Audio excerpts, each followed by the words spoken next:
Physics एक ऐसा subject जिसके बेसिक रूल्स को हम लॉन्ग टर्म तक याद नहीं रख पाते हैं। इसका मेन रीज़न यही है कि हम फिजिक्स को इमेजिन नहीं करते हैं। बट एक रिसर्च के अकॉर्डिंग पता चला है फिजिक्स ऑल अबाउट इमेजिनेशन, मतलब जितना ज़्यादा इमेजिन करोगे उतना ज़्यादा समझ आएगा। तो इस वीडियो में हम अपने फिजिक्स के इंपॉर्टेंट टॉपिक्स को रियल लाइफ से रिलेट करके समझेंगे, जिसमें इंक्लूड है हमारा displacement, distance, velocity, acceleration, force, gravity, electricity, magnet, light and motion. So let's start.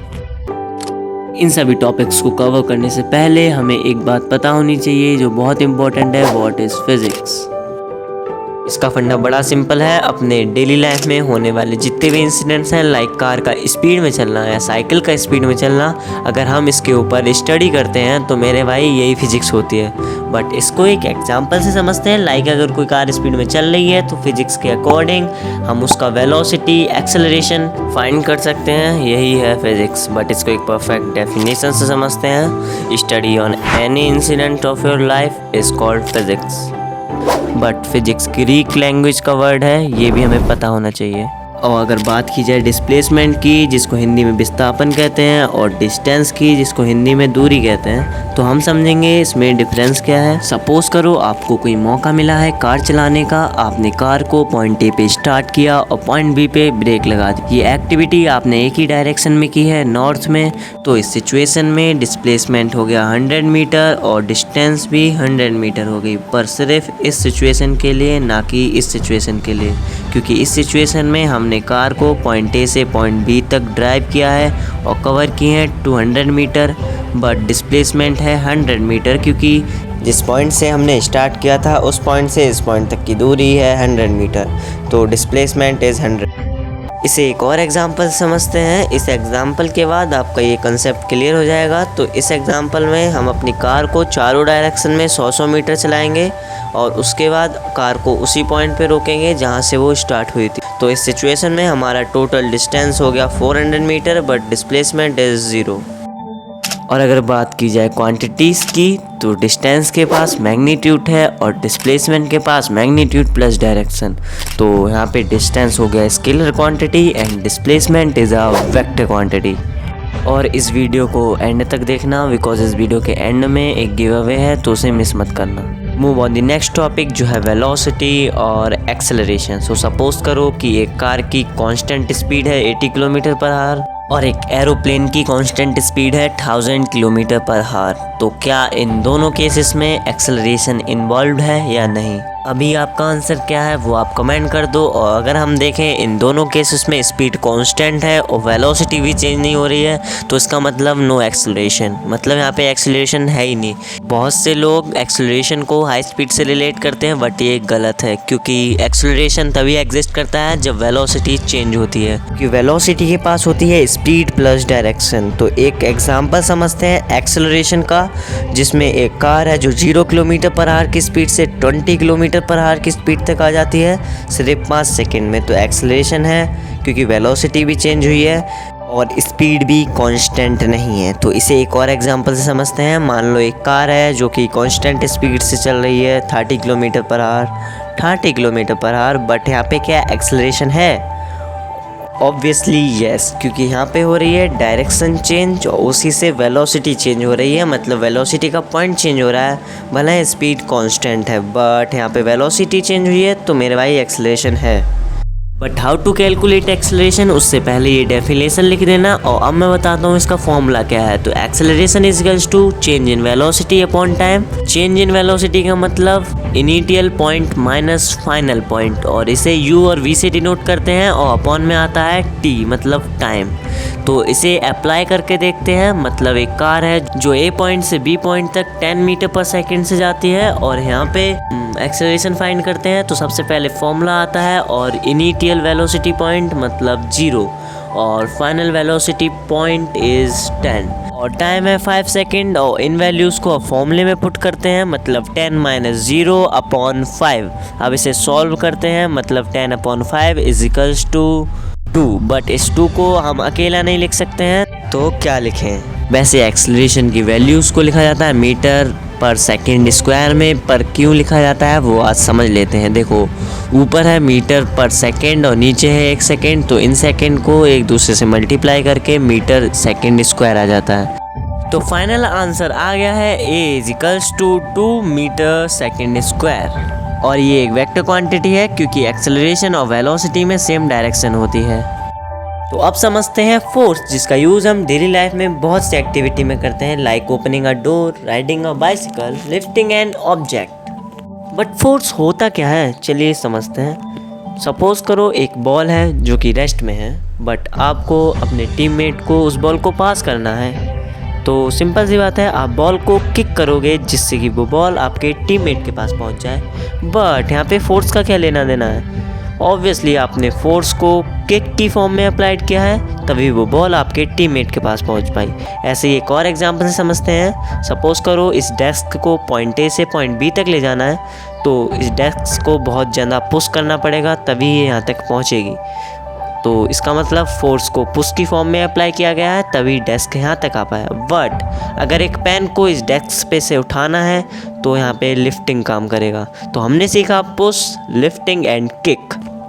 ऐसे ही साइकिल चलाते वक्त पैडलिंग की फॉर्म में फोर्स को अप्लाइड करते हैं, और कील को ठोकते समय हिटिंग की फॉर्म में, और बॉल को रोकने के टाइम पे हम स्टॉपिंग की फॉर्म में फोर्स को अप्लाई करते हैं। इतनी बकवास सुनने के बाद हमें फाइनल डेफिनेशन में कुछ ऐसा देखने को मिलता है, पुश और पुल। तो मतलब हमारे एग्जाम्पल बिल्कुल करेक्ट थे। मतलब किसी भी ऑब्जेक्ट पे पुश और पुल अप्लाइड करेंगे तो वो मूविंग ऑब्जेक्ट बन जाएगा, और उसे रोकने के लिए उसे स्टॉप करना पड़ेगा। बट फोर्स किसी भी ऑब्जेक्ट की डायरेक्शन को भी चेंज कर सकता है, लाइक आप देख ही सकते हो। बट फोर्स अगर ज़्यादा क्वांटिटी में यूज़ होगी तो वो ऑब्जेक्ट की शेप को भी चेंज कर सकता है। जैसे कि आप देख सकते हो ये कार पहले ऐसी थी, अब ऐसी हो चुकी है। तो फोर्स की वजह से इसका शेप पूरी तरीके से चेंज हो चुका है। अब देखते हैं कि एनर्जी क्या होता है। द एबिलिटी और capability to do work is called energy. मतलब जितना ज़्यादा वर्क करोगे उतनी ज़्यादा ही एनर्जी प्रोड्यूस होगी। Move on the next topic जो है ग्रेविटी। तो आपने एक स्टोरी तो बहुत बार सुनी होगी कि एप्पल ऊपर से गिरा और आइजैक न्यूटन ने ग्रेविटी की खोज कर दी। उन्होंने देखा कि अर्थ अपनी तरफ सभी ऑब्जेक्ट्स को अट्रैक्ट करता है, और ये सब हो पाता है ग्रेविटेशनल फोर्स की वजह से। ग्रेविटेशनल फोर्स की वजह से अर्थ सभी ऑब्जेक्ट्स को अपनी तरफ अट्रैक्ट तो करता ही है, बट इसकी ग्रेविटेशनल फोर्स की वजह से हमारा मून भी इससे अट्रैक्ट हो पाता है, और तभी अर्थ के चारों तरफ चक्कर लगाता है। वो सब तो ठीक है, बट सन भी एक ग्रेविटेशनल फोर्स जनरेट करता है जिससे अर्थ सन के चारों तरफ चक्कर लगाता है। बट किसी ने भी उनकी इस बात का विश्वास नहीं किया। फिर उन्होंने एक एक्सपेरिमेंट से इसको प्रूव करके दिखाया, जिसमें 2 बड़ी बड़ी बॉल्स को छोटी छोटी बॉल्स से अट्रैक्ट करके दिखाया। बट इसमें बहुत ज़्यादा टाइम लग गया। सिंपल सा फंडा है, छोटी बॉल्स बड़ी बॉल्स को देख के अट्रैक्ट हो जाती हैं, और अगर अट्रैक्शन दोनों तरफ से सेम है तो उसे कहते हैं इक्विलिब्रियम, मतलब टग ऑफ वॉर।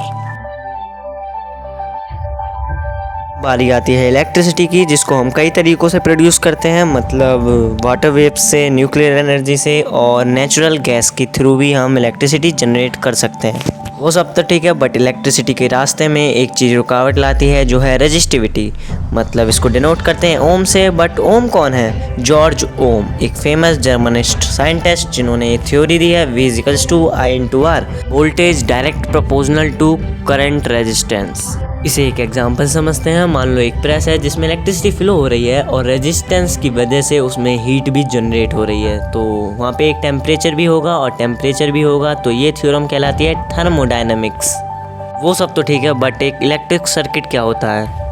इस सर्किट में होता है एक सेल और एक वायर होना ज़रूरी है, बट इलेक्ट्रिसिटी को कंट्रोल करने के लिए एक स्विच भी होना ज़रूरी है, और उसके बाद एक एप्लीकेंट जो इलेक्ट्रिसिटी के बदले में हमें लाइट देगा। तो हमारा सर्किट हो गया पूरी तरीके से तैयार, और इसमें इलेक्ट्रिसिटी भी फ्लो हो रही है, देख लीजिए आप। और इलेक्ट्रिसिटी फ्लो होने के बाद ये बल्ब भी जल जाता है। बट इलेक्ट्रिसिटी कैसे फ्लो होती है? इलेक्ट्रिसिटी इलेक्ट्रॉन प्रोटॉन के हिसाब से चलती है, जिसे आप एक पिक्चर से समझ सकते हो। मतलब positive charge moving from positive terminal to negative terminal, and electrons moving from negative terminal to positive terminal. जैसा मैंने बताया था, बिल्कुल वैसी बात बोली गई है। तो आई होप समझ आया होगा। अब चलते हैं नेक्स्ट टॉपिक की तरफ, जो है मैग्नेट। बट मैग्नेट काम कैसे करती है और हर चीज़ को अपनी तरफ अट्रैक्ट क्यों नहीं करती है, लाइक कुछ चीज़ों को वो नहीं अट्रैक्ट करती है और आयरन को अट्रैक्ट करती है, और ये वर्क कैसे करती है तो चलो समझते हैं।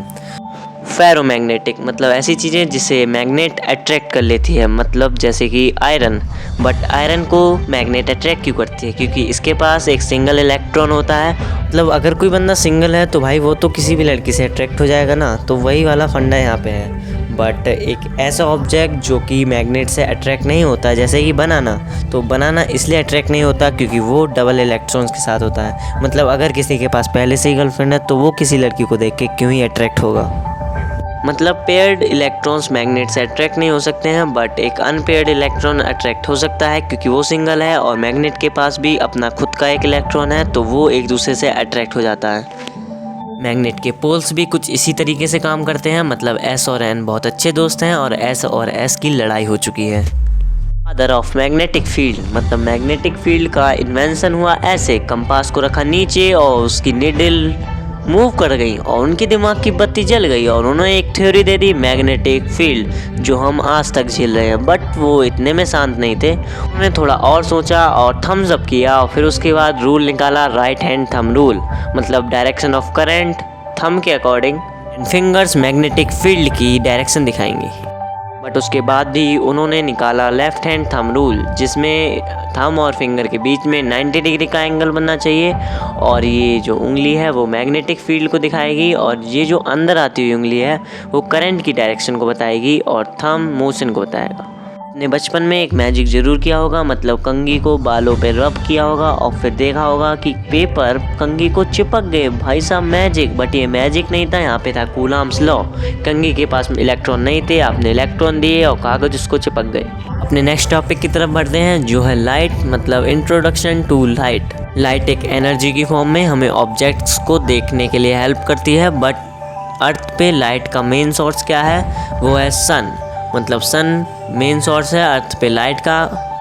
बट हर चीज़ तो नहीं जलती है, मतलब जिस चीज़ को हम जला सकते हैं वो होती है ल्यूमिनियस ऑब्जेक्ट, मतलब जैसे कि बल्ब, लैंप और कैंडल, ये हैं एक ल्यूमिनियस ऑब्जेक्ट। और जो ऑब्जेक्ट लाइट नहीं दे सकता है वो होती है नॉन ल्यूमिनियस ऑब्जेक्ट। मतलब रॉक हो सकता है और टेबल हो सकती है और क्लॉथ भी हो सकता है, बैग भी हो सकता है। पर नॉन ल्यूमिनियस ऑब्जेक्ट्स 2 टाइप्स के होते हैं, मतलब एक ट्रांसपेरेंट और ओपेक ऑब्जेक्ट्स।